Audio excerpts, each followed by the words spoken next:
Welcome to Catholic Connection with Teresa Tomeo, keeping you connected to your faith and your world.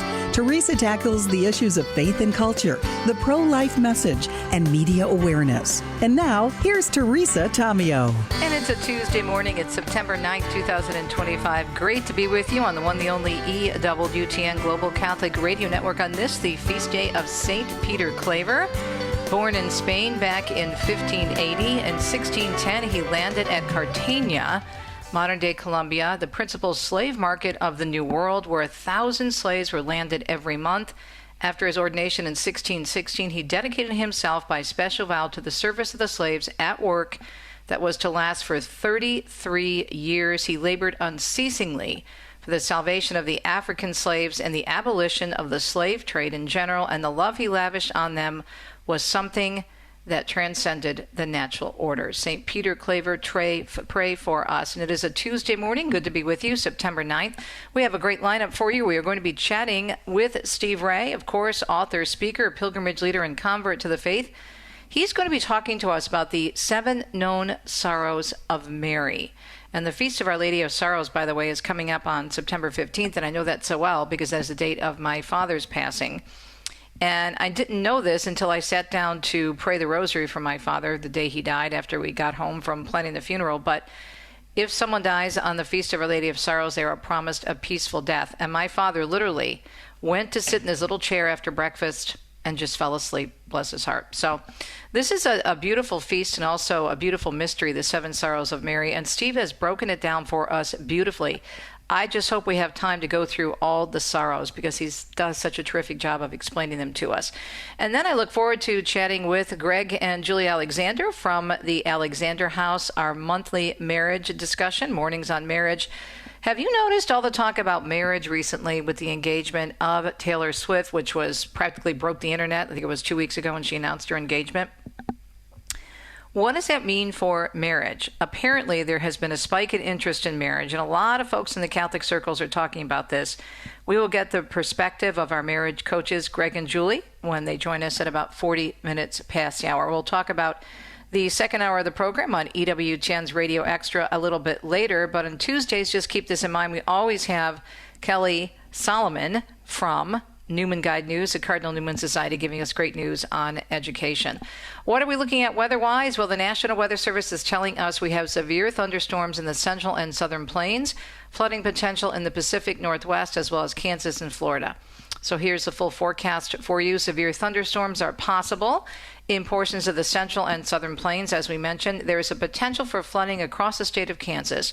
In the Pacific Northwest and Northern California, there is potential for isolated flash flooding from thunderstorms near burn scars and sensitive terrain. Now, showers and heavy rain will persist in the Florida Peninsula through the middle of this week. And that is a look at our forecast this morning and also our rundown, as we say in the biz, almost 4 minutes past the hour. Do hope you're having a beautiful Tuesday morning, September 9th, 2025. Let's check the news here on EWTN.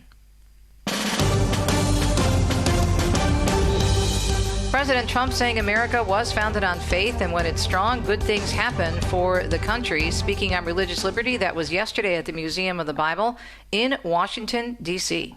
And under the Trump administration, we're defending our rights and restoring our identity as a nation under God. We are one nation under God. Trump also said America was founded with religious freedom at the forefront.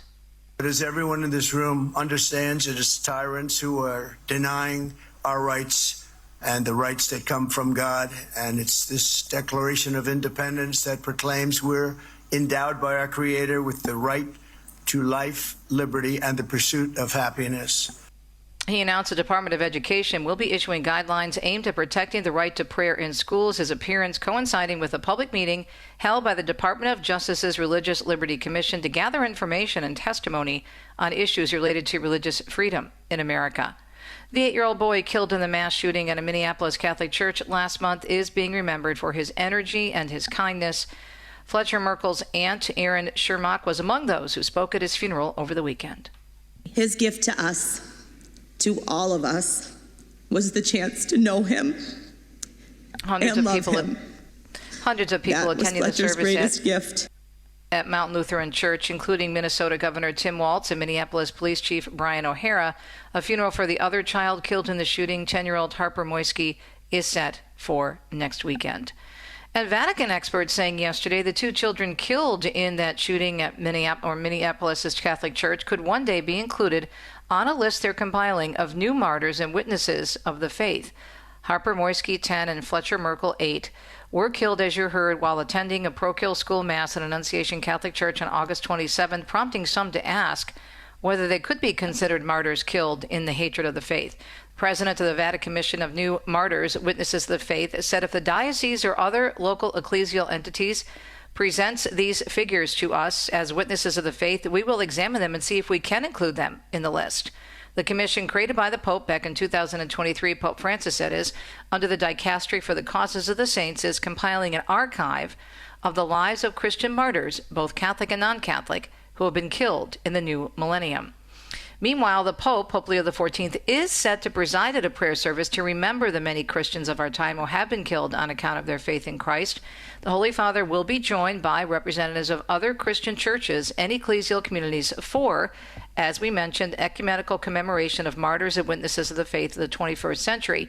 Now, this will take place on the Feast of the Exaltation of the Holy Cross on Sunday, September 14th, in the Basilica of St. Paul outside the walls. That commemoration is also, again, an initiative of the Dicastery for the Causes of Saints and its Commission of New Martyrs, Witnesses to the Faith, again, which was established by Pope Francis in 2023.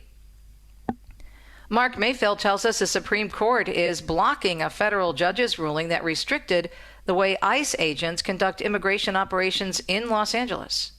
President Trump's border czar Tom Homan applauded the decision. It's the right call, and I'm glad they found that way because these men and women, ICE and Border Patrol, they're well trained. They know exactly what they're doing. They follow the law. The federal officers had been restricted from stopping people based on their race or ethnicity or if they speak Spanish. The court's decision was in response to an emergency request filed by the Trump administration, and it puts on hold the ruling from the Biden-appointed judge. Homan says he can't understand why a governor or a mayor wouldn't want to protect the people of L.A. and help ICE arrest dangerous criminals. I'm Mark Mayfield.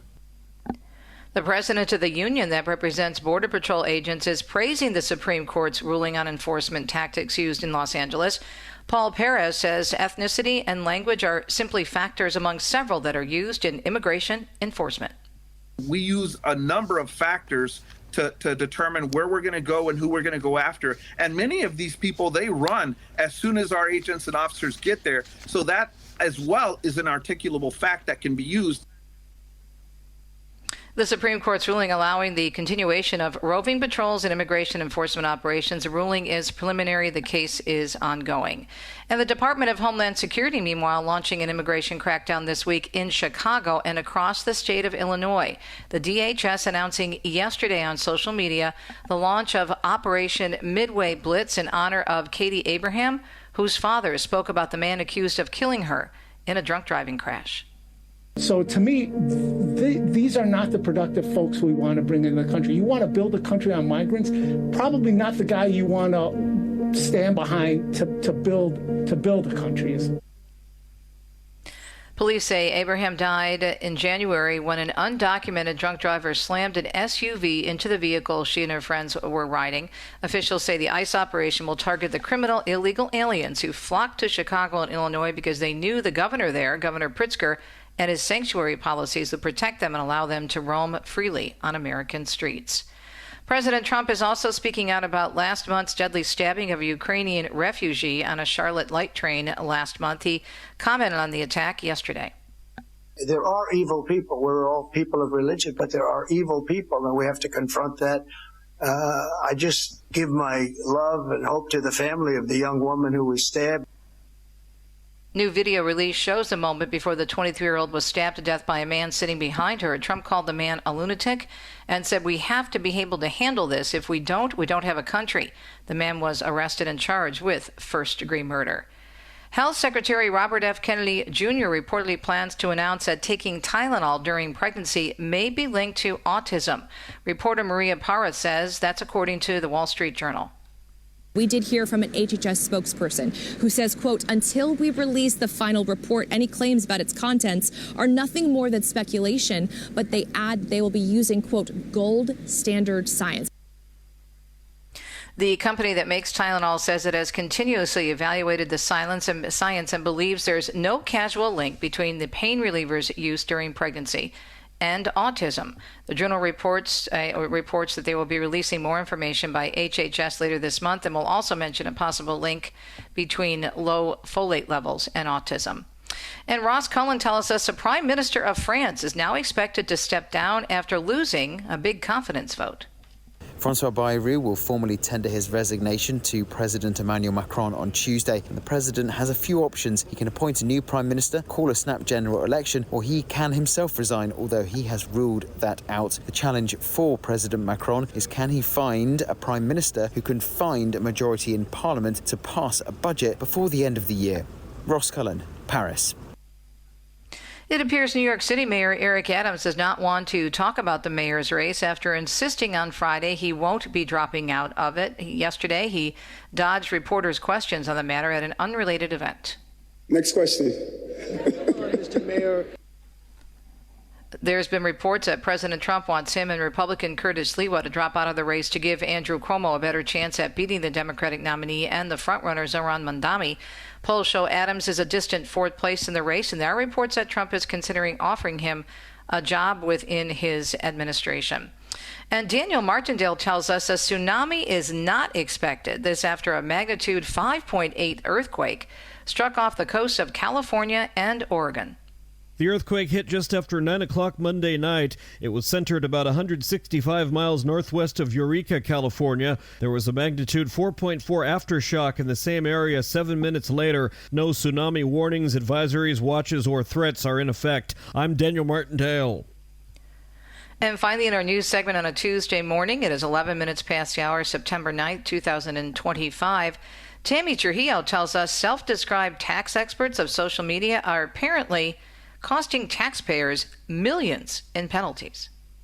According to an IRS news release, the agency has reported more than $160 million in penalties since 2022. The IRS is now warning of two schemes in particular that have been circulating recently, which promote the misuse of the fuel tax credit, as well as the sick and family leave credit. Taxpayers who subscribe to social media tips are encouraged to amend their tax returns immediately, respond to IRS letters, and hire reputable tax professionals. I'm Tammy Trujillo. One more look at the weather before we take a break and bring on our first guest of the morning, the one, the only Steve Ray. The National Weather Service is saying we have severe thunderstorms that are possible in portions of the central and southern plains, and there's also potential for flooding across the state of Kansas.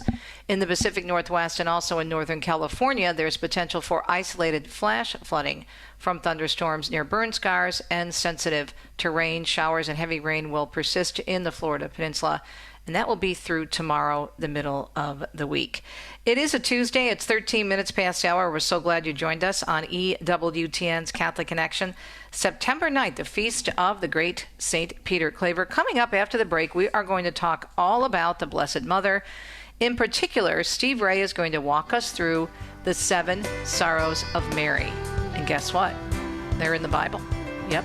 It's scriptural, as is the Catholic faith. We'll explain up next. Don't touch that dial, as we say in Radio Land. More great Catholic radio coming right up in about 2 minutes.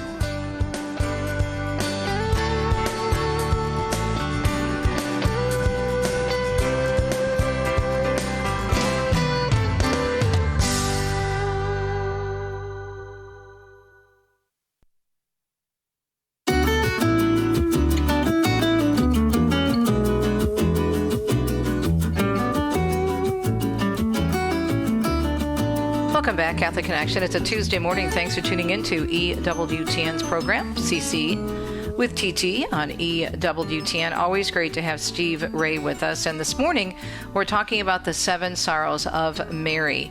Steve, thanks for joining us. I think a lot of us may be familiar with the sorrowful mysteries, and we may also be familiar with Mary's sorrows in terms of the feast day of Our Lady of Sorrows, which is coming up. But I'm not so sure all of us could name the sorrows, even know where they are in the Bible. And you put together some terrific points for us this morning. Thanks for joining us.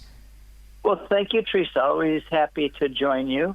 And September, the Church celebrates the sorrows of Mary. That every month they have a devotion, and this month of September is devoted to the 7 sorrows of Mary. But we have scheduled with you, and this is going to be fun for me, and I hope for the audience, is for the next 4 weeks, this week and 3 following, we're going to go through other sorrows of Mary. Today we'll do the 7 traditional sorrows, but the next 3 weeks we'll do 12 unknown sorrows of Mary, which people always find very fascinating.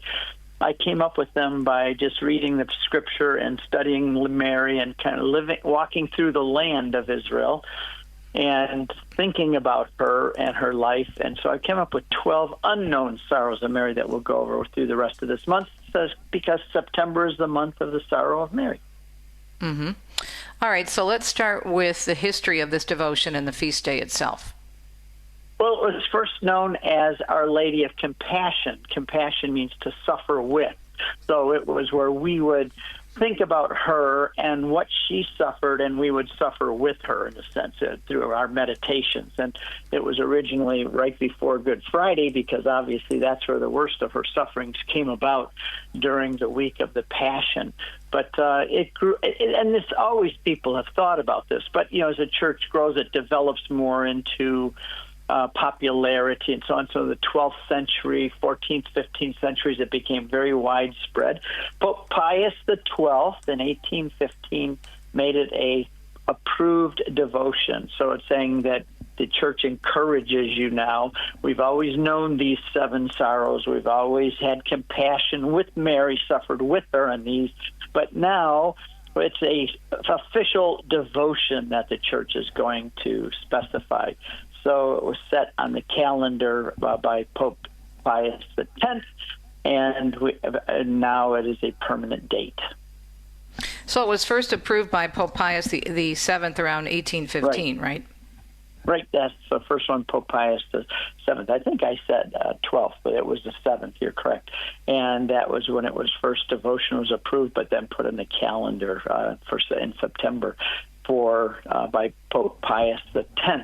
The beauty of the church is there are things that we know to be true for the matter sufferings of Mary, but the church then solidifies it. It puts it into tangible, practicable devotion, so that we can take these biblical truths, these sufferings that Mary had, and we can put ourselves in her place and understand those sufferings too, and the whole church around the world can do it together. This is the beauty of the universality of the church. When I was a Baptist, my church was just there on that corner. And when we became Catholic, every time we drive around, we'd pass a Catholic church, Janet would say, "Oh, there's our church. Oh, there's our church," because everywhere we were, it's the universality of the church. In every church is the Blessed Sacrament reserved there in the tabernacle. And all around the world we have these wonderful devotions that we share. And this one is one of those that we share, the 7 sorrows, or it's also called the 7 dolors, which is Latin for sorrows. So now since 1815 they've been official. And we present them. And we could ask, why suffering? Why is there suffering? Well, even in Hebrews chapter 2, I find this very interesting, that it was fitting that Jesus himself, to bring many sons to glory, should make the founder of their salvation perfect through suffering. And it says, although he was a son, that's Jesus, he's the Son of God eternally from all of eternity. He is the Son. He learned obedience through what he suffered. That's just Jesus learning obedience through what he suffered. That's a very strange concept for us, but this is in his humanity. So we learn obedience, we learn humility, a lot of things. It's like a son who's disciplined by his father, so to speak. He learns through that suffering to be perfect, to be responsible. So I remember when my dad spanked me when I was a boy. I didn't like it, but I realized even then and now that it shaped me and formed me to be a responsible, reliable adult. And this is what suffering does for us. There's a lot about suffering in the Bible, but you would think, though, wouldn't you, Teresa, that Mary when she agrees to do this wonderful thing to bring God's Son into the world, that he would protect her from suffering? Well, but Jesus said, they persecuted me, they'll persecute you, right? And I think Jesus allowed it to happen because we could relate to her. So many people can relate to Mary, especially moms or people with family troubles, right? A situation that is difficult, and obviously the death of a son, horrible, horrible death, but also just the way they were treated, from the get-go in terms of having to flee to Egypt, and so many different, I think, experiences of the Holy Family, even though it happened thousands of years ago, are still relatable today. Yep, that's true. There's a quote from In the Glories of Mary by St. Alphonsus Liguori. I won't read the whole thing, but he talks about this valley of tears that we live in and so on. Mm-hmm. And he said, the Lord exercises compassion toward us because he does not tell us ahead of time what our crosses and our sufferings going to be. Just imagine if you knew them all in advance, Teresa, that every day all the sufferings you're going to have, and they're all charted out on your calendar. But he doesn't do that to us. He doesn't make them known to us. We suffer them, but we suffer them only once, and we don't have to think about it. But it says, but he did not exercise this compassion with Mary. He didn't. She did know, who, because God wished her to be the queen of sorrows and all things like her son, was always before her eyes the sufferings, and continued the sufferings that awaited her. St. Simon in the temple, having received the child in his arms, predicted that she would have these sorrows. A sword's going to pierce your soul also, which we'll talk about more. But the Holy Virgin herself said to St. Matilda, and this is an interesting quote, that the announcement of St. Simeon, all of Mary's joys changed into sorrow. That she knew ahead. Not like us. We don't know. I know we're going to go through sufferings. You are, Teresa. I am, everybody's. But we don't have them on our calendar. We haven't known what they're going to be. Mary knew that this was going to happen to her. She knew she was going to suffer, and she still said yes. She still was willing to go through all of this because she had this great project to fulfill for God, so to speak. And she knew her son was going to suffer, and he was going to also, the sword is going to pierce her soul. In other words, she would have a shared suffering with her son. We'll talk more about how she received that when we get to that sorrow later today. Yeah, we're going to take a break in a minute, but I just wanted to pick up on what you were talking about with St. Simeon in the temple, where he says, set a sign for which shall be contradicted, and therefore the sword of sorrow should pierce her soul, and thy own soul a sword shall pierce.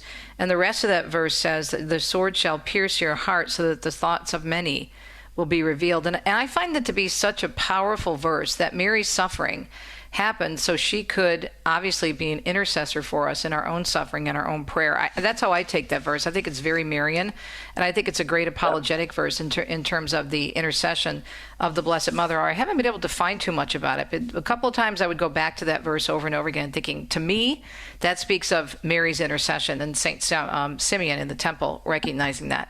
We're talking with Steve Ray, of course, author, speaker, and pilgrimage leader, convert to the faith, the 7 sorrows of Mary in the Bible. Steve giving us a great background to start with in terms of how we began to know about Mary's suffering and why it's important. And then we come back, we're going to go through, hopefully, Steve, we can get through them all, but we'll have like about a 9-minute segment. So I'm hoping that we can fly through this at least enough so people get a sense of these different sorrows. We'll be right back. Steve Ray joining us on a Tuesday on the 7 sorrows of Mary in the Bible. More coming up.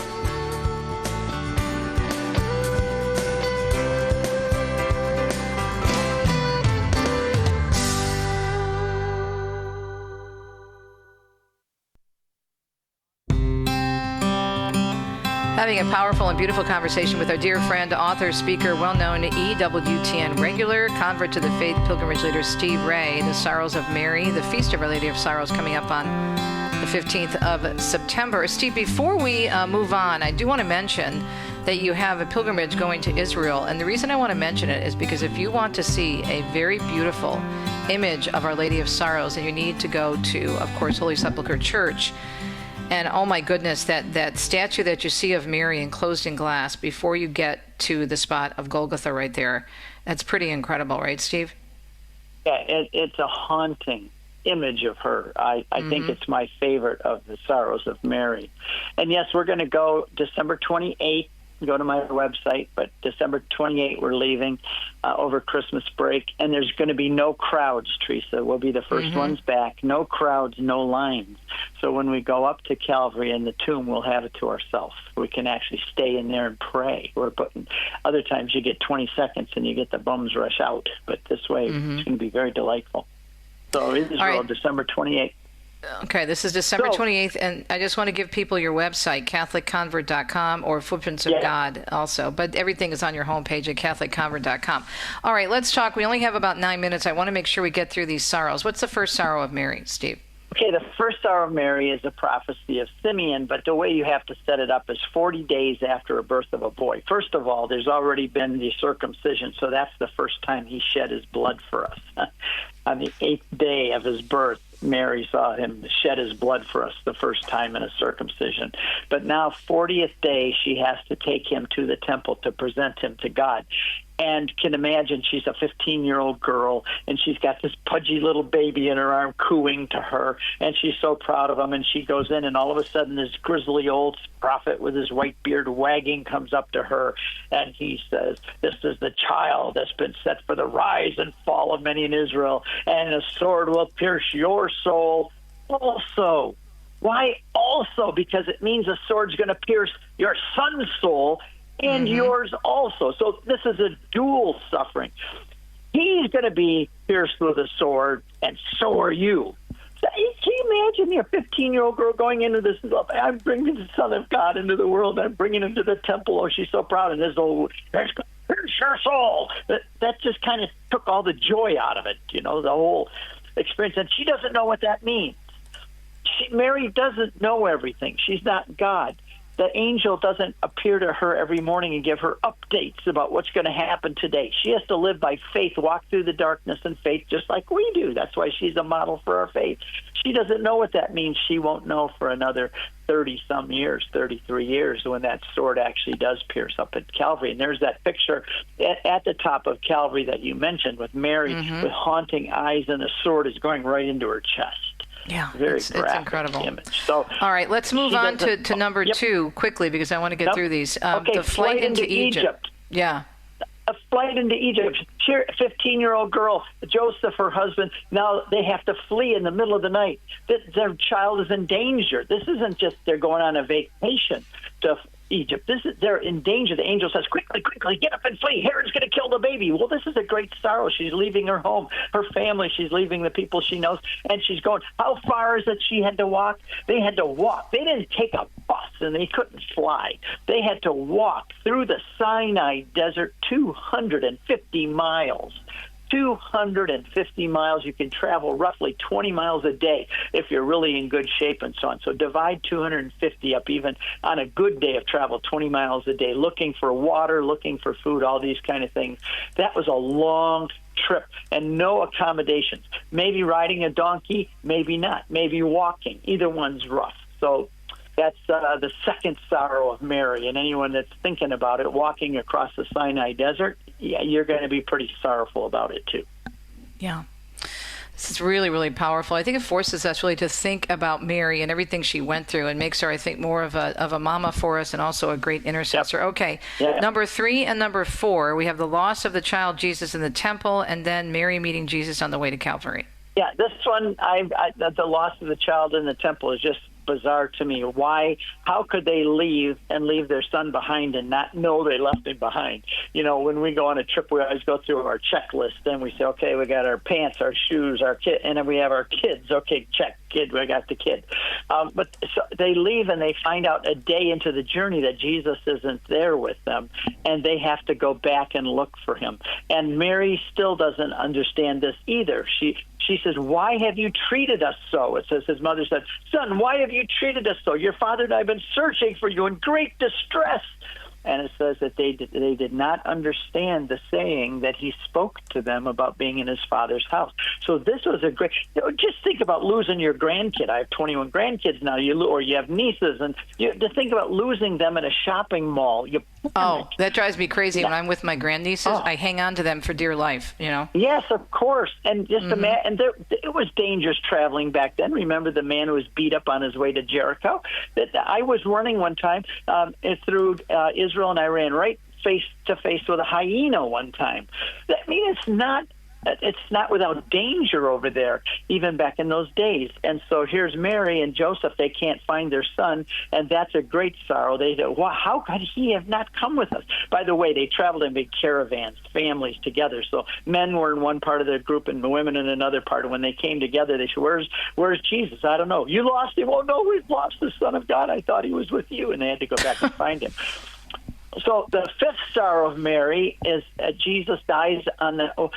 she meets Jesus. The fourth one meets Jesus on the road to Calvary. And it says that the women were mourning and lamenting, and it says that he comforted them. How did he comfort them? He comforted them by saying, there's going to be a war in Jerusalem. You're going to wish you never had kids. You're all going to suffer. But that's not comforting. I would be scared to death if he told me that. But he tells them, I remember in the movie, Mel Gibson, he says to his mother, I make all things new, with his face. I love that scene. That's so powerful, that scene. It is. It's a powerful scene. But there, Mary sees him on the road to Calvary. There's nothing she can do for him. And I love the scene where, as a baby, he falls and she runs and helps him. But now when he falls, she can't run and help him. There's nothing she can do. The fifth sorrow is Jesus dies on the cross. And the way I say this is that I remember, Teresa, when my mother was 100 years old and she was in the nursing home and she was very alert, astute mentally, and my sister Patty died. At 80 years old, my mother was 100. I was the one that had to go the next morning and tell my mother that her only daughter had died. Wow. And that was the hardest thing I've ever had to do. And I watched my mom just collapse into her wheelchair and start to sob. This is the statement that there's no sorrow more than seeing a child die before you do. And here Mary watches not only her son die on the cross, and now she understands what that sword piercing your soul means, but she sees him dying there, and she knows he's innocent, and she knows he's lovely, and he's wonderful, and he's doing this for everybody else, but nobody else understands it, and that's a great sorrow for her. Okay, I don't want to interrupt you, but I do, because we have less than 2 minutes left. The sixth sorrow of Mary, the piercing of the side of Jesus, and the last sorrow, the body of Jesus placed in the temple. So if you can wrap this up in 45 seconds, you get a prize, my friend. Okay, she pierces the side of Jesus. I'm sure that blood splattered her because she was there.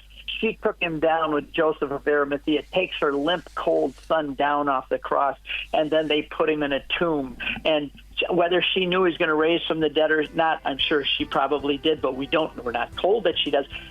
That cold body, they put him in a tomb and they roll that stone across, and she stands there looking. We're out of time, but you know what? Are you going to make this available? Please do. Send me a link and I'll post it on Facebook. The Seven Sorrows of Mary in the Bible. We're going to very own Steve Ray. More. Steve, we got to run. We're going to get interrupted by the satellite break. But thank you, Seven Sorrows of Mary, our very own Steve Ray, with all the details.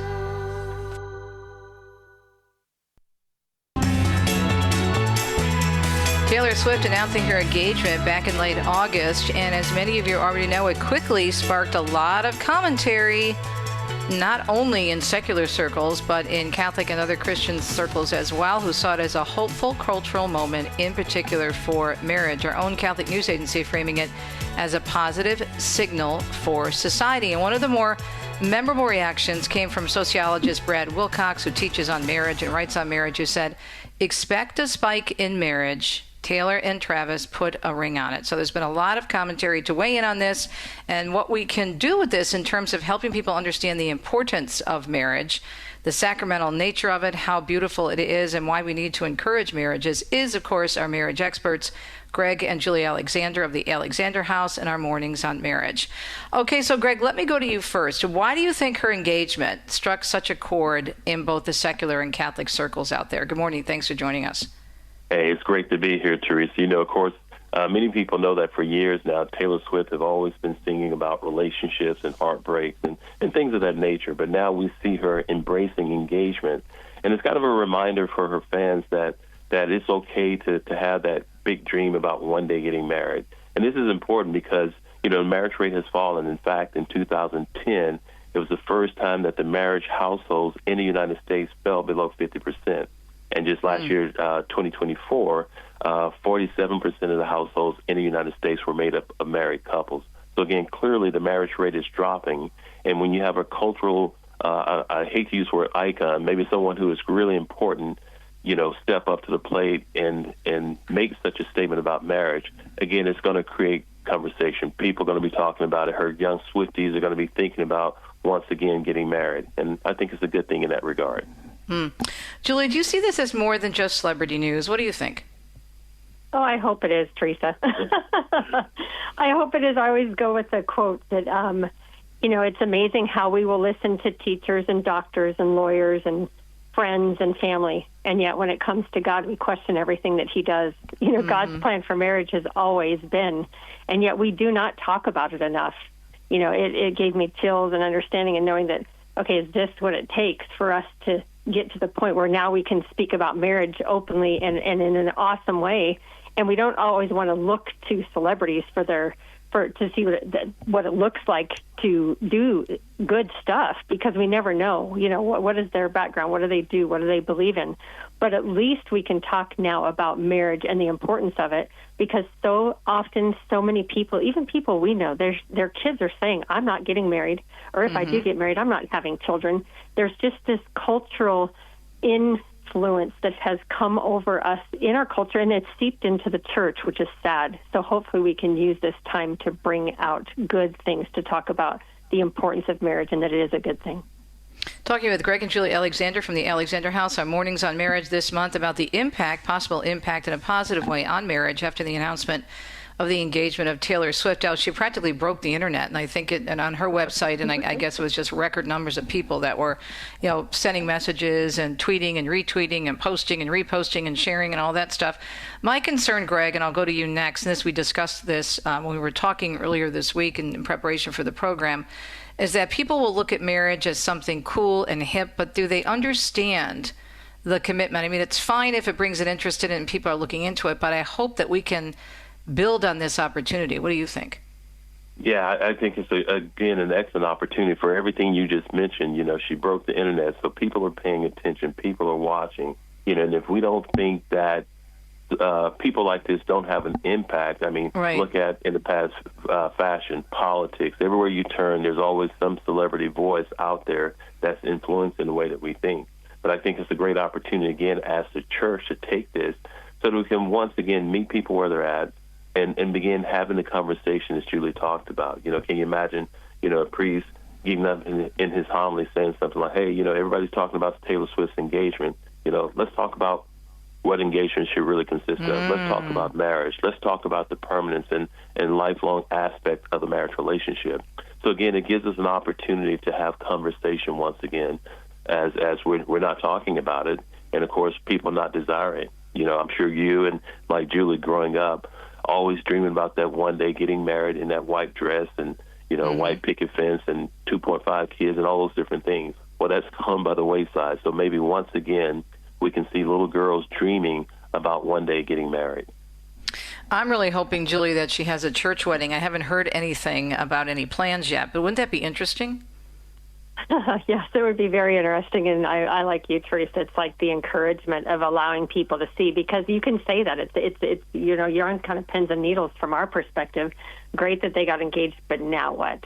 And right. Now what's the next sign that they're going to give to people? So but I love what Greg said. If we could get ahead of the ball game, literally, and start hearing things, even people sitting around the table, families, and talking to their kids about the importance of, yes, marriage is critical, but marriage in God's way, in His house, in the church, not on the beach, not at the resort, just these things that people don't normally talk about until their kids get of age to get married or engaged, and all of a sudden they're saying, hey, guess what, Mom and Dad?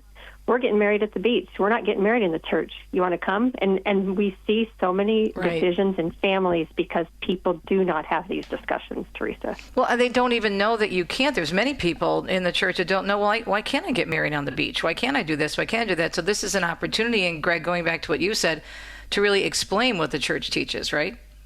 Absolutely, Teresa. And we're confronted with it all the time. Why can't I do this? And why can't I get married here? if two people love each other, and all these different things that are out there, again, because we have been silent on the topic of marriage. One of my frustrations, coming up, I believe it's next month, Vocations Month, or November, but marriage is never talked about even as a vocation. It's almost as if you don't feel called to be a priest or religious, maybe you want to think about marriage. When in fact, all of that flows from the marriage relationship. That is the primordial vocation that we should be talking about and screaming from the rooftops. But you never even hear about the fact that marriage is a vocation. Or that marriage is one of the sacraments of service, right? Yes, exactly. Mm-hmm. Remind Greg. Mm-hmm. Yeah, remember, did you hear that, honey? Are you listening, dear? Did you hear what Teresa said? I'm just... I thought we were going to get through one interview without a jab, but here we go. That wouldn't be any fun. Come on. No, but I think this is a really, really good topic to talk about. I was thinking my pastor is so great with his e-blast. He does such a great job. Every Sunday, he sends out this incredible e-blast to all the parishioners with all these great links, to different resources and videos. Bishop Barron, Jeff Cavins, even sent out my Sate series. I was thanking him and sent that out this weekend. But this is an opportunity, as you said, and Greg, I'll go back to you, and Julie, both of you can have the last word. We have about 2 minutes left. So if you work on, let's say, a parish article or maybe a parish e-blast to encourage your parish to mention this and use this as an opportunity, even maybe take a link from this interview and share the interview, right? Absolutely, and that's how things get done when the grassroots movements start to take place. That people start going to their pastors and say, "Hey, did you see the article about Taylor Swift?" And it's interesting because I noticed even on our Facebook post, whenever we're posting about a show, there's a few commentaries or likes on it, but with this topic, there's been very few. And I would think it's because we mentioned Taylor Swift. It's like, oh wow, Taylor Swift. What do we have good to say about her? And people just automatically tune out. But again, we have to understand that people like this, they do influence culture. And so we can use this influence in a good way by petitioning our pastors and secretaries and the bulletins and all those different things to kind of point to the positive aspect. Well, it's disappointing. Oh, go ahead, Julie. Go ahead. No, finish. No, I was just going to say it goes back to the book of Revelation. It goes back to that point of Jesus coming to the people and telling them, I see your good works. I see what you do. I see these things. However, let me tell you what you should be doing to win my love and to come back to your first love. And then he gives suggestions. It's a perfect time for what's going on in the culture, but to allow the culture to open the door, but don't stay in the culture. Come back to God and the faith and the church and teach what the church teaches. Yeah. And I think pray for this engaged couple. I mean, they're two very, very prominent people on the cultural scene. She's a superstar. He's a football player. They're darlings of America. But at the same time, I believe she was raised in a Christian home. And unfortunately, a lot of her music and a lot of the messages that she's been putting out there have been very, very left-leaning and I think over-sexualized. And I pray for them. And I pray that they get married in the church. And maybe she goes back to her Christian roots. But I also pray, as you said, that we can use this as an example and build on the importance of marriage as in a Catholic sacramental marriage. Thanks, you two. Great stuff. thealexanderhouse.org. Check out their great work. We'll be right back. Stay tuned.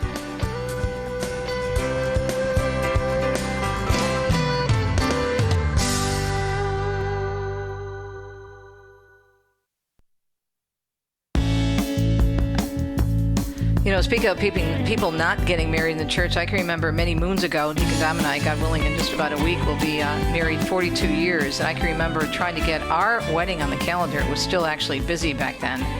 And talking with other deacons, their wives who do marriage ministry as we do, and as Greg and Julie Alexander do.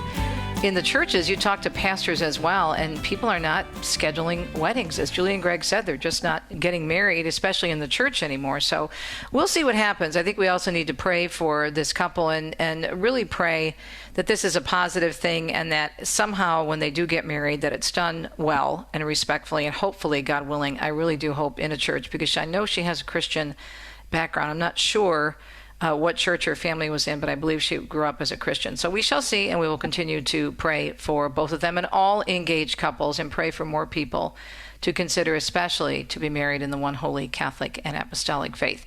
Coming up in the second hour of Catholic Connection on EWTN's Radio Extra, we are going to take a look, of course, at the Newman Guide News. And this will be fun because we've got some great news education-wise. There's another record-breaking class in enrollment. We're also going to be talking about the expansion of the tuition-free programs and the Catholic Montessori Institute. And this is so wonderful. So we're going to be talking with our guest, and she is with the University of Mary, and we're going to be talking about all these different developments that are happening at this wonderful place and why it's important for us. Her name is Rachel Brasch, and she is the Vice President for Public Affairs at the University of Mary, and she joins us along with Kelly Salomon for our Newman Guide News on a Tuesday.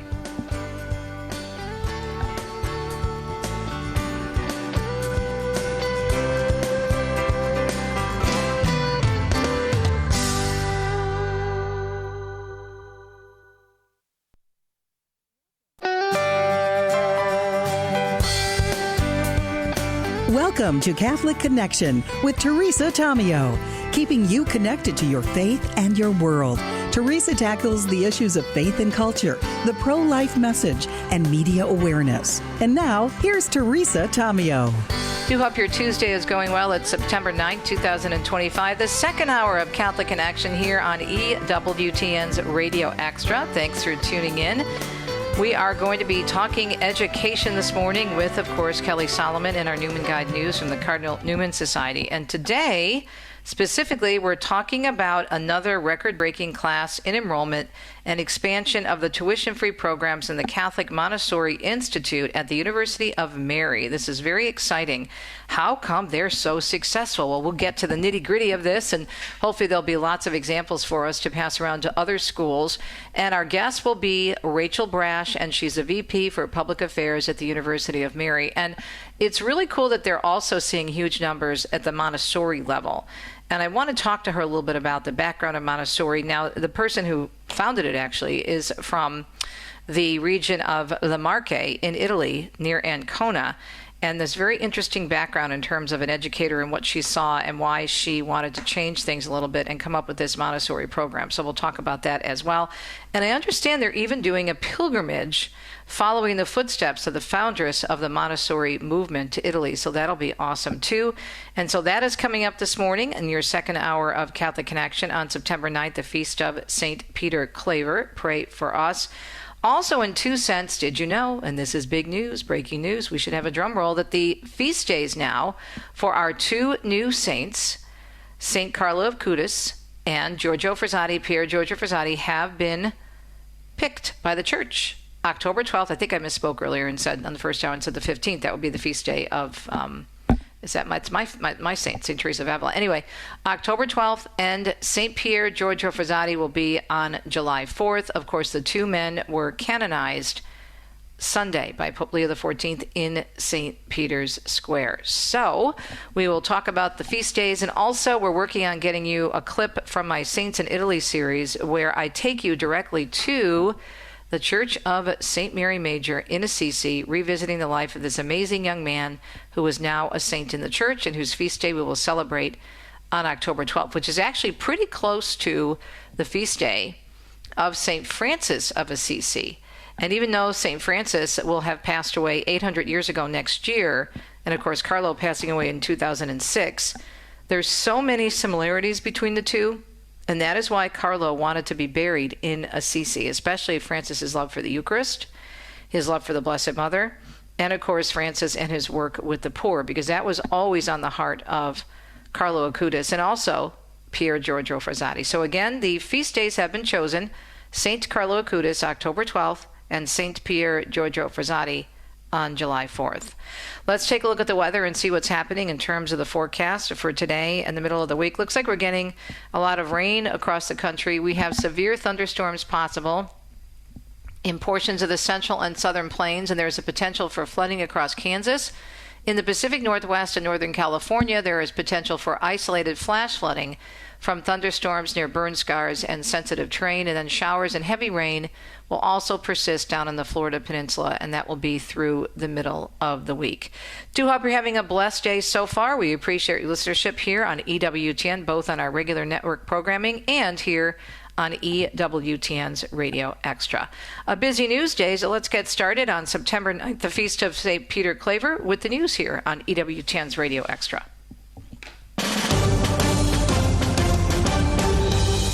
President Trump says America was founded on faith, and when it's strong, good things happen for the country. He spoke on religious liberty at the Museum of the Bible in Washington yesterday. And under the Trump administration, we're defending our rights and restoring our identity as a nation under God. We are one nation under God. Trump saying America was founded with religious freedom at the forefront. But as everyone in this room understands, it is tyrants who are denying our rights and the rights that come from God. And it's this Declaration of Independence that proclaims we're endowed by our Creator with the right to life, liberty, and the pursuit of happiness. He also announced yesterday the Department of Education will issue guidance aimed at protecting the right to prayer in schools. His appearance coinciding with a public meeting held by the Department of Justice's Religious Liberty Commission to gather information and testimony on issues related to religious freedom in America. The 8-year-old boy killed in that mass shooting at a Minneapolis Catholic church last month is being remembered for his energy and his kindness. Fletcher Merkel's aunt, Erin Shermack, was among those who spoke at his funeral over the weekend. His gift to us, to all of us, was the chance to know him and love him. That was Fletcher's greatest gift. Hundreds of people attending the service at Mount Olivet Lutheran Church, including Minnesota's Governor Tim Walz and Minneapolis Police Chief Brian O'Hara. A funeral for the other child killed in the shooting, 10-year-old Harper Moisky, is set for next weekend. Meanwhile, Vatican experts saying yesterday the 2 children killed in that shooting in Minneapolis could one day be included on a list they are compiling of new martyrs and witnesses to the faith. Harper and Fletcher were killed while attending, as you heard, a parochial school mass at Annunciation Catholic Church. It happened on August 27th, prompting some to ask whether they could be considered martyrs killed in hatred of the faith. The president of the Vatican Commission of New Martyrs, Witnesses of the Faith, saying if the diocese or other local ecclesial entities present the figures to us as witnesses of the faith, we will examine them and see if we can include them. The commission was created by Pope Francis 2 years ago under the Dicastery for the Causes of Saints, and they're compiling an archive of the lives of Christian martyrs, both Catholic and non-Catholic, who have been killed in the new millennium. Speaking of which, Pope Leo XIV is set to preside at a prayer service to remember the many Christians of our time who have been killed because of their faith. The Holy Father will be joined by representatives of other Christian churches and communities for an ecumenical commemoration of martyrs and witnesses of the faith of the 21st century, which will take place on the Feast of the Exaltation of the Cross. That's this Sunday, September 14th, in St. Paul outside the walls in Rome. The commemoration is also an initiative of the Dicastery for the Causes of Saints and its Commission of New Martyrs, Witnesses to the Faith, as we just explained, which again was established by the Pope Francis in 2023. In other news this morning, Mark Mayfield tells us the Supreme Court is blocking a federal judge's ruling that restricted the way ICE agents conduct immigration operations in Los Angeles. President Trump's border czar, Tom Homan, applauded the decision. It's the right call, and I'm glad they found that way because these men and women, ICE and Border Patrol, they're well trained. They know exactly what they're doing. They follow the law. The federal officers had been restricted from stopping people based on their race or ethnicity or if they speak Spanish. The court's decision was in response to an emergency request filed by the Trump administration, and it puts on hold the ruling from the Biden-appointed judge. Homan says he can't understand why a governor or a mayor wouldn't want to protect the people of L.A. and help ICE arrest dangerous criminals. I'm Mark Mayfield. Meanwhile, the president of the union representing Border Patrol agents is praising that Supreme Court decision on enforcement tactics used in Los Angeles. Paul Perez says ethnicity and language are simply factors among several that are used in immigration enforcement. We use a number of factors to determine where we're going to go and who we're going to go after. And many of these people, they run as soon as our agents and officers get there. So that as well is an articulable fact that can be used. The Supreme Court's ruling allowing the continuation of roving enforcement operations. The ruling, though, is preliminary. The case is ongoing. Meanwhile, the Department of Homeland Security launching an immigration crackdown this week in Chicago and across the state of Illinois. The DHS announcing yesterday on social media the launch of what they're calling Operation Midway Blitz in honor of Katie Abraham. Her father spoke about the man accused of killing her in a DUI crash. So to me, these are not the productive folks we want to bring in the country. You want to build a country on migrants, probably not the guy you want to stand behind to build a country. Police say Abraham dying in January when an undocumented drunk driver slammed into the SUV in which she and her friends were riding. Officials say the ICE operation will target the criminal illegal aliens who flock to Chicago and Illinois because they know the governor there, Governor Pritzker, and his sanctuary policies would protect them and allow them to roam freely on American streets. And the president is also speaking out about last month's deadly stabbing of a Ukrainian refugee on a Charlotte light train last month. He commented on the attack yesterday morning. There are evil people. We're all people of religion, but there are evil people, and we have to confront that. I just give my love and hope to the family of the young woman who was stabbed. New video released showing the moments before the 23-year-old was stabbed to death by a man sitting right behind her. Trump called the man a lunatic and said, "We have to be able to handle this. If we don't have a country." The man was arrested and has been charged with first-degree murder. The Health Secretary, Robert F. Kennedy Jr., reportedly planning to announce that taking Tylenol during pregnancy may actually be linked to autism. Reporter Marissa Perez says that's according to a story in the Wall Street Journal. We did hear from an HHS spokesperson who says, quote, until we release the final report, any claims about its contents are nothing more than speculation, but they add they will be using, quote, gold standard science. Meanwhile, the company that makes Tylenol says it has continuously evaluated the science and believes there's no causal link between the pain relievers used during pregnancy and autism. Ross Cullen tells us the Prime Minister of France expected to resign after losing a confidence vote. Francois Bayrou will formally tender his resignation to President Emmanuel Macron on Tuesday. And the president has a few options. He can appoint a new prime minister, call a snap general election, or he can himself resign, although he has ruled that out. The challenge for President Macron is, can he find a prime minister who can find a majority in parliament to pass a budget before the end of the year? Ross Cullen, Paris. Another election a little bit closer to home. It appears New York City Mayor Eric Adams not want to talk about the mayoral election after insisting on Friday he will not be dropping out of it. Adams today dodging reporter questions on the matter at an unrelated event. Next question. Mr. Mayor. There's been reports President Trump wants him, along with Republican Curtis Sliwa, to drop out of the race to give Andrew Cuomo a better chance at beating the Democratic nominee and frontrunner Zohran Mamdani. Polls show Adams in a distant fourth place in the race, and there are some reports that Trump is considering offering Adams a job within his administration. Mamdani, Cuomo, and Adams will all speak at churches on Sunday while campaigning, and Sliwa spoke to voters in the subway and insists he won't be dropping out of the race either. Daniel Martindale tells us a tsunami? Well, it's not expected after a magnitude 5.8 earthquake struck off the coast of California and also the state of Oregon. The earthquake hit just after 9 o'clock Monday night. It was centered about 165 miles northwest of Eureka, California. There was a magnitude 4.4 aftershock in the same area 7 minutes later. No tsunami warnings, advisories, watches, or threats are in effect. I'm Daniel Martindale. Finally, in our news segment at almost 13 minutes past the hour on a Tuesday morning edition of Catholic Connection. It's September 9th, 2025. Tammy Trujillo tells us self-described tax experts of social media are costing taxpayers millions in penalties.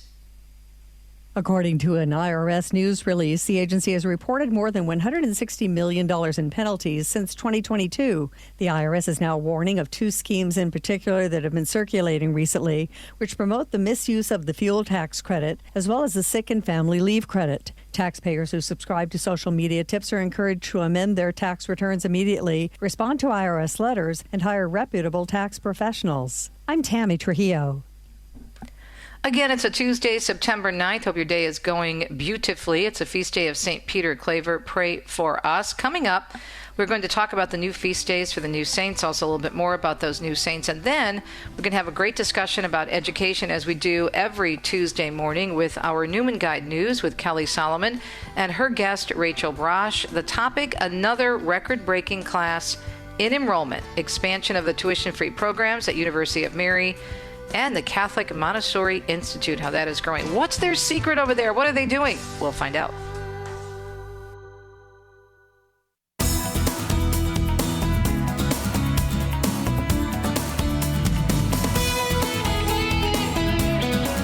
Welcome back. Hope you're having a great day. It is a Tuesday morning, the feast of St. Peter Claver. Hope you're doing well. And we are still talking about the canonizations, of course, of Pier Giorgio Frassati and Carlo Acutis, now saints, and we have their feast days. So you do want to mark these down on the calendar.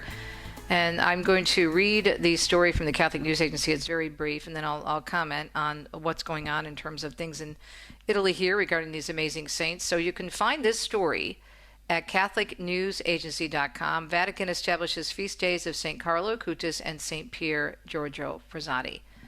The Catholic Church will commemorate the liturgical memorial of St. Carlo Acutis on October 12th and of St. Pier Giorgio Frassati on July 4th. The two young men canonized September 7th by Pope Leo in St. Peter's Square at the Vatican. In the case of St. Carlo Acutis, the Italian teen who died in 2006 and was beatified in Assisi in October 2020, his feast day was set for October 12th, actually coinciding with the anniversary of his death from leukemia at the age of 15. The decree of then the Congregation, now Dicastery for Divine Worship and the Discipline of the Sacraments, promulgated after the beatification, set the date for the calendars of the Diocese of Assisi and Milan, in addition to authorizing its celebration in other communities that requested it. So, Assisi, of course, is where he is buried. Milan is where he was raised. He was actually born in England. He was born in London and raised in Milan when his family moved there. So mark this date down on your calendar, October 12th, for St. Carlo Acutis, that's his feast day, and for St. Pier Giorgio Frassati. That will be easy to remember because it's our July 4th in America, of course, our Independence Day.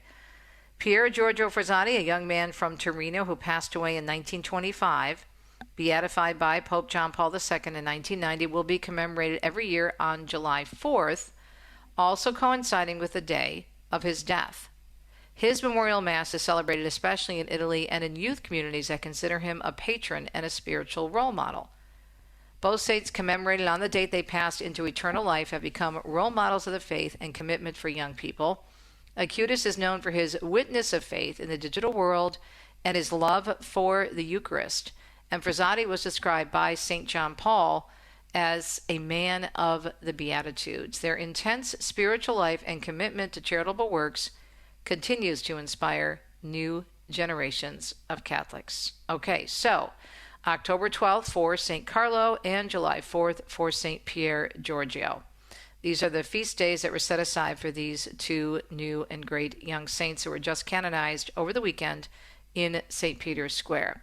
Now, what's interesting about this, I don't know if you've noticed it, but I did speak with Matt Swaim of the Sunrise Morning Show yesterday about this phenomenon that's going on with the secular media and these new saints. It's as if the canonization of St. Pier Giorgio Frassati didn't even happen. In several interviews that I did over the weekend, although the people were very interested in the story itself, the vast majority of the discussions were all about Carlo, God's influencer, this teen and the internet, and poor St. Pier Giorgio Frassati was kind of left out of it. One interview I did on Sunday, he was never even mentioned in the introduction, and there was a big picture of Carlo when they came to me and everything, which is fine and wonderful. I wanted to talk about Carlo as well, but nothing from the anchor about Pier Giorgio Frassati. So I infused it into my conversation and talked about both of them, and I thought by saying that perhaps the anchor would pick up on it and I could discuss Pier Giorgio Frassati a little bit further, but that unfortunately did not happen. So I thought this morning, because there's been so much coverage on Carlo, that we could talk a little bit about Pier Giorgio Frassati. According to the FrassatiUSA.org, the Frassati Society, which is a wonderful organization that follows this now great saint, he was born Pier Giorgio Michelangelo Frassati in Turin, Italy, on April 6, 1901. His mother was a painter. His father was the founder and director of the newspaper La Stampa. He was also influential in Italian politics, holding positions as an Italian senator ambassador to Germany. At an early age, Pier Giorgio joined the Marian Solidarity and the Apostle of Prayer, and he obtained permission, get this, to receive daily communion, which was rare at that time. Now, what's interesting about Carlo and Pier Giorgio, and I mentioned this also in one of the interviews I did. I even mentioned it this morning. I did a little segment with Guadalupe Radio all about the two saints. Is they both at an early age, obviously because they died very young. Pier was 24 and Carlo was only 15. They had this sense of the importance of God to the point where they excelled at making sure that God was in their life. Can you imagine Pier Giorgio asking for permission to receive daily communion? Now, what's interesting about this is in both cases with Pier Giorgio and Carlo, their parents were not faithful Catholics. They were Catholic. They raised their kids Catholic, obviously gave them the sacraments, but they did not practice their faith seriously. And Carlo's mother even said this recently. She was talking about how it was Carlo who brought her back to the faith, and he always wanted to go to Mass. He always wanted to stop into Mass. He always wanted to pray at the church. And she found that somewhat odd because faith was not a central part of their life. Now, getting back to Pier Giorgio Frassati, the same thing. He was very involved in church, but his family didn't know too much about where he stood. And actually, it wasn't until after he died, at his funeral, when so many people came to the funeral, the streets were packed, the family was stunned, especially the amount of poor people that came to pay their respects because he did so much to help them. So Pier Giorgio developed a deep spiritual life, which he never hesitated to share with friends. The Holy Eucharist and the Blessed Virgin were the two poles of his world of prayer. At the age of 17 years old, he joins the St. Vincent de Paul Society, dedicating much of his spare time to serving the sick and the needy, caring for orphans and assisting the demobilized servicemen returning from World War I. Now, this is another similarity with Carlo Acutis, because Carlo's mom would talk about how Carlo wanted to go work in the soup kitchens and often gave away his own food, his own things, his own lunch, his own clothes, his jackets to the poor. Pier Giorgio Frassati decided to become a mining engineer studying at a local university in Turin so he could serve Christ better among the miners. Although he considered his studies his first duty, they did not keep him from social and political activism. In 1919, he joined the Catholic Student Foundation, along with the organization known as Catholic Action. He became a very active member of the People's Party, which promoted the Catholic Church's social teaching based on the principles of Pope Leo XIII. What little he did have, he gave to the poor, even using his bus fare for charity and then running home to be on time for meals. The poor and the suffering were his masters, and he was literally their servant, which he considered a privilege. But his charity did not simply involve giving something to others, but giving completely of himself. He said this was fed by daily communion with Christ in the Holy Eucharist and by frequent adoration, and by meditating on St. Paul's hymn of charity in 1 Corinthians 13 and by the writings of St. Catherine of Siena. So you think about him, and he was also very normal, though. Mountain climbing was one of his favorite sports, outings in the mountains. He never lost the chance to have fun with his friends and play practical jokes. But at the end of the day, the most important thing to him, and he, by the way, was a Third Order Dominican, and that's why his body was brought to Santa Maria sopra Minerva during the Jubilee of Youth earlier this summer, so the young people could be close to him, and that's a Dominican church. So when we think about the canonizations, there's much more I could say about Blessed Pier Giorgio Frassati. And somebody talks about Carlo Acutis, which is great. Also remind them of the other saint that was canonized on Sunday, St. Pier Giorgio Frassati. Pray for us. We'll be right back.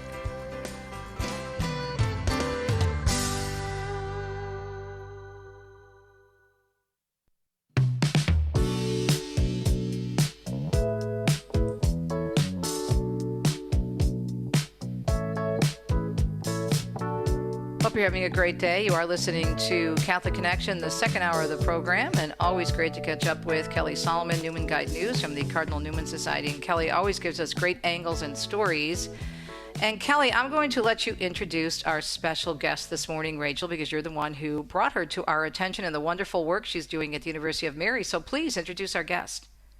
Yes, Teresa, I'm thrilled to introduce Rachel Brasch from the University of Mary. She's a leader at this great Catholic university in Bismarck, North Dakota, that has a really strong Catholic identity. It's recommended in the Newman Guide. And I wanted to bring Rachel on the show this week because University of Mary just welcomed its largest incoming class in its history. And I think there's a great story to tell here about what the University of Mary is doing well and how it's really a model for other Catholic colleges across the country. Rachel, thanks for joining us. Okay, inquiring minds want to know, as the old saying goes, what in the world is your secret there? What are you guys doing that makes you so successful? Thanks for joining us. Thanks for having me, Teresa. Our secret is that we are who we say we are. It seems like that's maybe a challenging thing to do in today's world, but we don't think it has to be that hard. We are authentically Christian, Catholic, and Benedictine, and everything we do comes from that foundational understanding of what it means to be those things. And so because of that, we really think, and we're seeing that, right, with the students walking through the door, that people want to be formed. They don't want just an education for the professions. They want an education for the whole of life, and that's exactly what we do here at the University of Mary. Well, let me ask you, because I know this has happened in other areas. For example, where I'm from in southeastern Michigan, I'm sure you're familiar with the wonderful Sisters of Mary, Dominican Sisters of Mary, Mother of the Eucharist. They have their wonderful grade schools, and many times the children will go, and their parents send them because they know they're going to get a good education. But the young people learn the faith and end up bringing the children back to the church. So I know that you're doing more in addition to college education. You're also doing things at the Montessori level. But do you think this is something that you're seeing where young people, because they're so excited about their faith, are bringing parents back to the church and getting them more excited? Well, it's funny you asked that. The answer is yes, absolutely. We see that, and of course, you mentioned Montessori. That's a really exciting opportunity for us, and to be able to really go back to the roots of a Catholic Montessori education, and what that means. But we see this every day. I will say that being at the University of Mary and my children being Catholic education, we were actually brought into the church because of how we were formed as a family, and being able to engage in that. And so this is really about formation. That's why we have programs like bioethics that's talking about the lifespan, right, and the dignity of life. Programs like the Montessori Institute that allows us to really engage with students in a meaningful way that's really grounded in both that Montessori pedagogy and, of course, Catholic theology. But then, of course, all the way through doctorate programs, when you see students who are walking across the stage that are in their 60s saying, I can do this, and having their family cheer them on, there's nothing greater than being able to participate in that. Wow. Kelly, what is so interesting, do you think, from a Newman Guide News and from the Cardinal Newman Society perspective about the University of Mary? Well, Teresa, every year several Catholic colleges have been closing, especially the last several years. There's fewer students than ever going to college because of this demographic cliff we're seeing, and fewer students choosing to go to college at all. So I think it's really big news that University of Mary welcomed this largest incoming class in its history. And I think this is a trend we're seeing among all Newman Guide colleges, that over the last 10 years, Newman Guide colleges have grown 22%. And so I think that students are eager for something different, something more than what a state university can offer. And I think the University of Mary has done a wonderful job of combining the Catholic intellectual tradition and integrating the faith in all of its courses. Rachel, I'd love for you to share too about how University of Mary has made this more affordable for Catholic families with several of your tuition-free academies. Yes, it's a really exciting opportunity for our students, and it's just been a gift to be able to participate in the process. Back in 2023, we launched the Tuition-Free Nursing Academy. This is available to 30 students every single year. Every fall, we welcome in a new cohort where they do their entire bachelor's degree tuition-free. Wow. And it's amazing, right? And that's not all that they're able to do. They go on retreats. They go on a European pilgrimage where we start out in Italy and then end up in Lourdes, France. And so they are able to do all of these things, but they're also part of our year-round campus program, which is something that Monsignor Shea, our president, formulated several years ago, where our students finish in 2.6 years. So it's still 8 full semesters, but they're graduating with their bachelor's degree in 2.6 years. So they're entering the workforce sooner. And, of course, we need nurses. But it really created this beautiful platform when we saw the interest of this, not only for Nursing Academy, but for our health sciences. The St. Gianna School of Health Sciences is one of our largest academic schools on campus. And so that allowed us to look into other areas, as Kelly mentioned.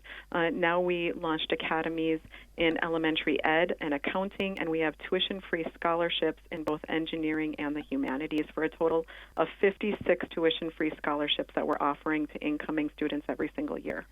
So, Rachel, how do young people qualify then for the free tuition?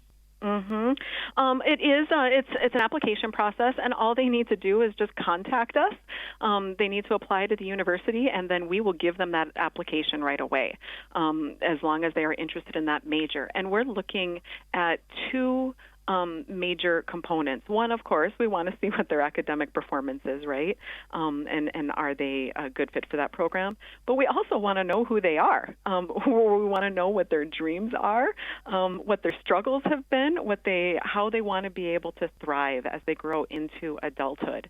And so we bring them on campus, we interview them, we welcome them, our students spend time with them, our faculty get to know them, and then at that time, we make decisions on that. But even those who do not get into that tuition-free academy, we're still an extremely affordable institution. And so those students are still eligible for a variety of scholarships, because ultimately our students should be set up for the whole of life when they graduate. And that also means that we have to be conscientious about every single tuition dollar and make good use of it for those students so that they graduate with less debt. Yeah, this is pretty amazing, because you can end up with so much debt. I mean, when I went to college eons ago, I think about it, and I thought it was a lot of money back then, and I look at what I paid compared to what it is now, and it's pennies compared to what most young people have to pay for a college education, even undergraduate versus graduate programs.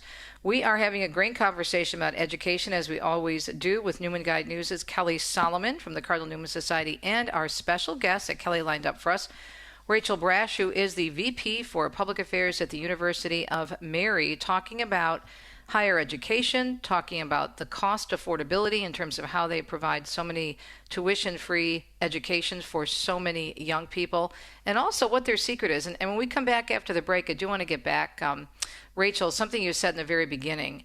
It was really interesting. You said you are who you say you are. And I think that is so... It should just make sense, right? We should be who we are, not, deny our identity, but that often doesn't happen, as even in the Catholic world with Catholic, so-called Catholic schools. More Catholic in Action coming your way. Stay tuned.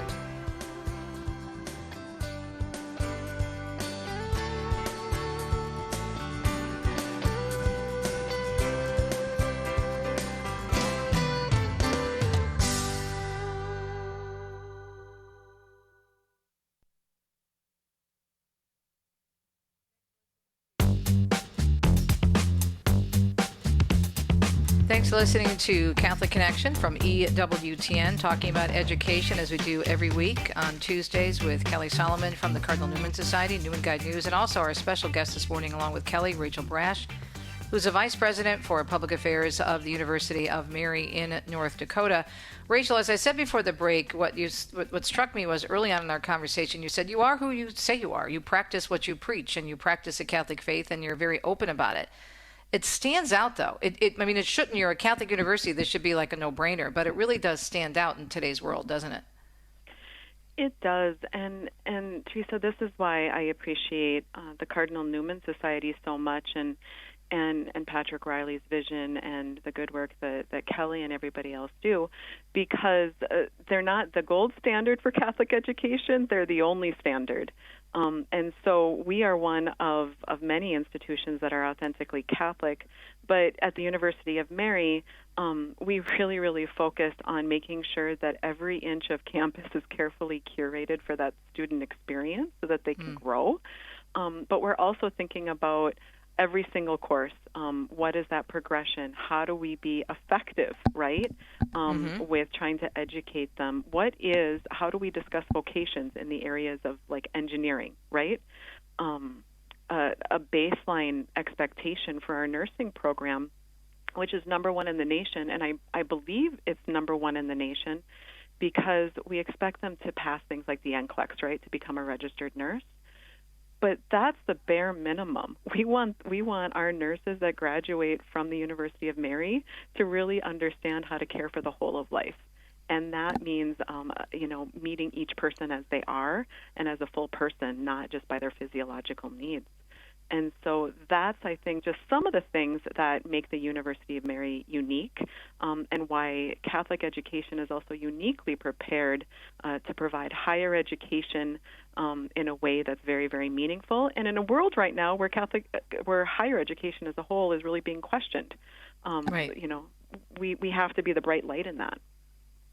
So, Kelly, what are people saying to you at the Newman Society about the University of Mary?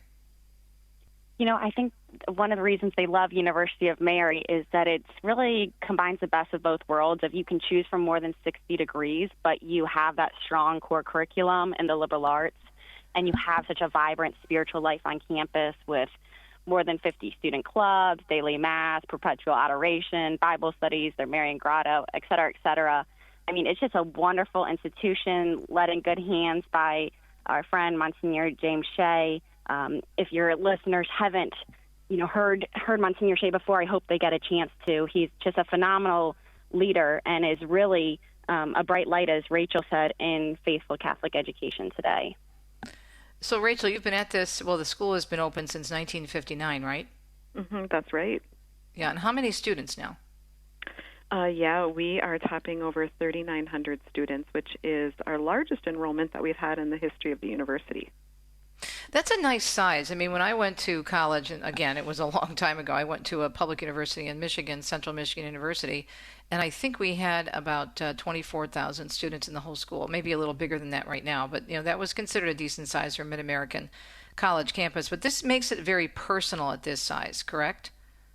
It does, and that also allows us to have a lower student-to-faculty ratio. We don't want large lecture halls. We want opportunities where faculty are having lunch with students at the Crow's Nest, which is our 24/7 restaurant on campus, where they're able to participate together in perpetual adoration, where everybody comes together. We shut down campus every Wednesday at 10 o'clock for an all-campus Mass. So there's no meetings, no classes, where everybody can come and celebrate Mass together. And so it provides this great opportunity where you really do feel, no matter if you're a freshman who's been here for less than 2 weeks or, you've been here for decades, that you feel like you're part of the University of Mary community as soon as you arrive. Let's shift a little bit to the issue of Montessori, because I know, Kelly, this is something that you wanted to discuss. Kelly, why did you think this was important to mention this with the University of Mary?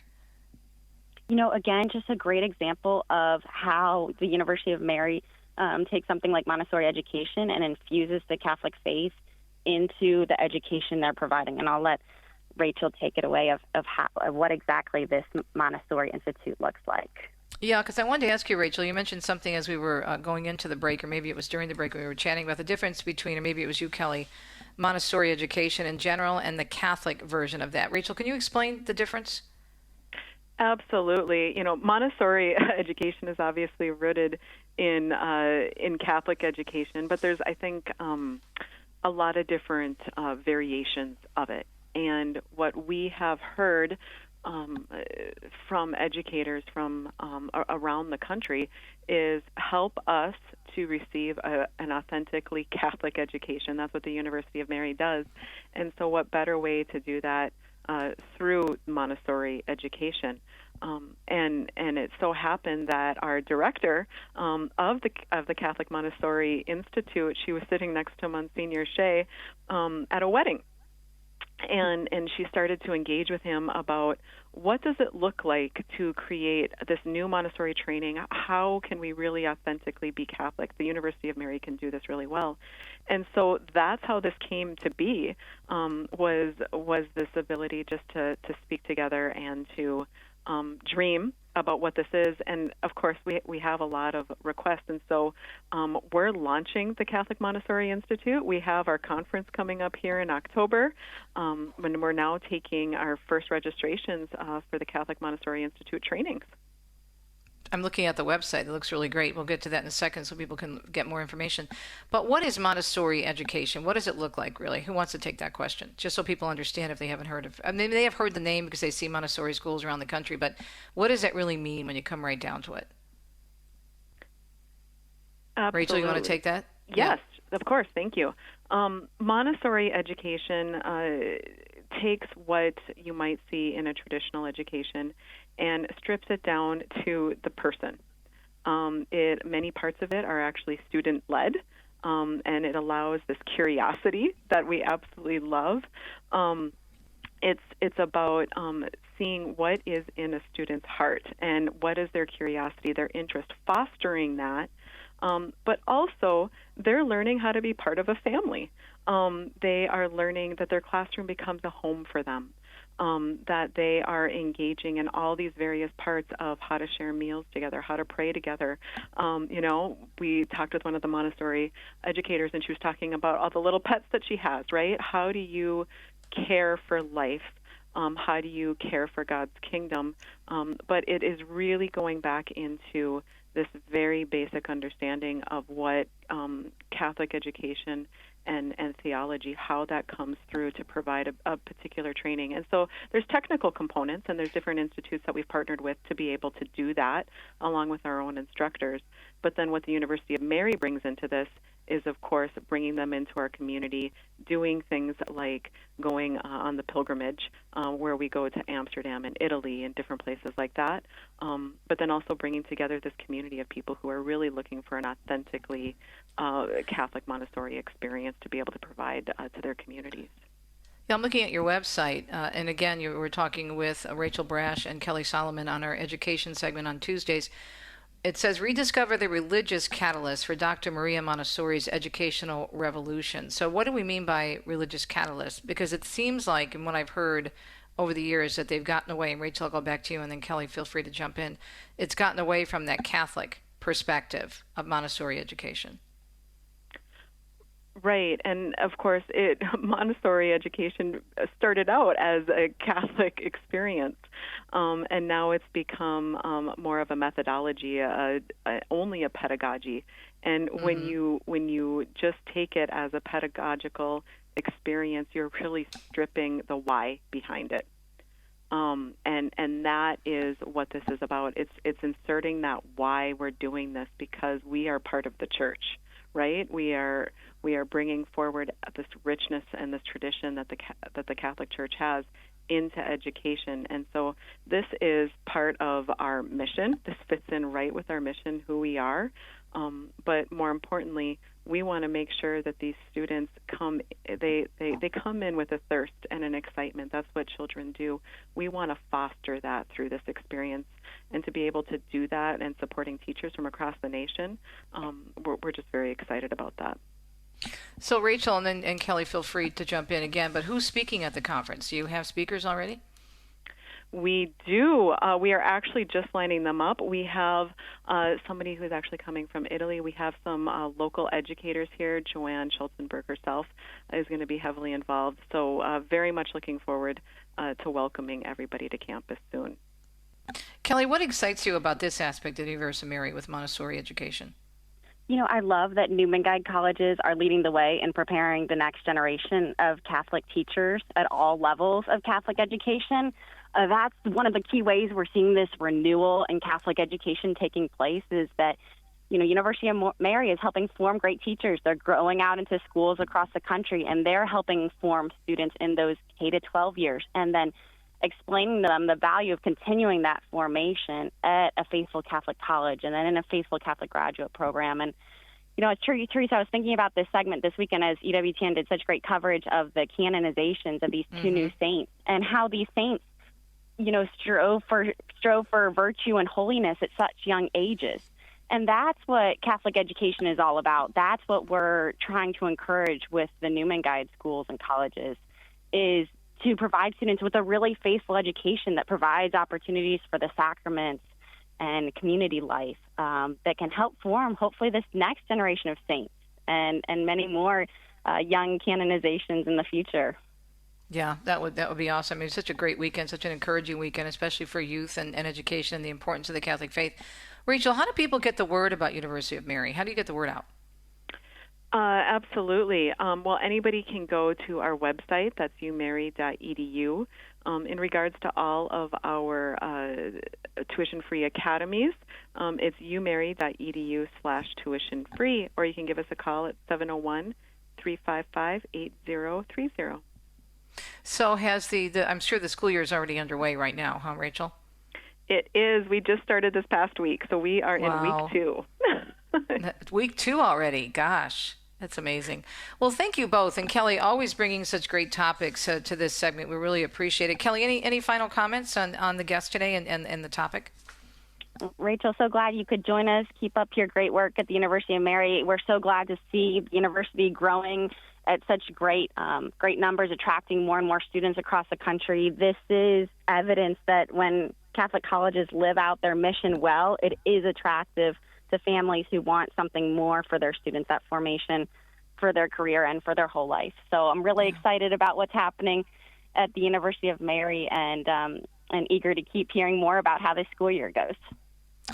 Ladies, thank you both so much. Of course, our guest this morning, Kelly Salomon from the Cardinal Newman Society with our Newman Guide News, and our special guest, Rachel Brasch from the University of Mary in North Dakota. How do you stay warm in the winter? Because you guys do get rough winters like we do in Michigan. There is some wind. But we actually have a lodge that is open year-round. It's high humidity, ton of plants, and we have a lot of really great fireplaces to gather Oh, around. fun. Wow. Yeah. You guys think of everything. Why wouldn't you want to go to University of Mary, right? Ladies, thanks. You have a great week. God bless you both. And I didn't have a chance to talk to you about the pilgrimage because I wanted to talk more about tracing the footsteps of Dr. Montessori, because she's from a region not too far from where my husband and I live part-time, the region of Le Marche, which is beautiful, near Ancona, the House of Loretto, and all that good stuff. Don't get me started talking about Italy. We'll be here for another hour. All right, ladies, thanks. Have a great week. We'll be right back to let you know what's coming up on a Wednesday morning edition of Catholic Connection. Stay tuned.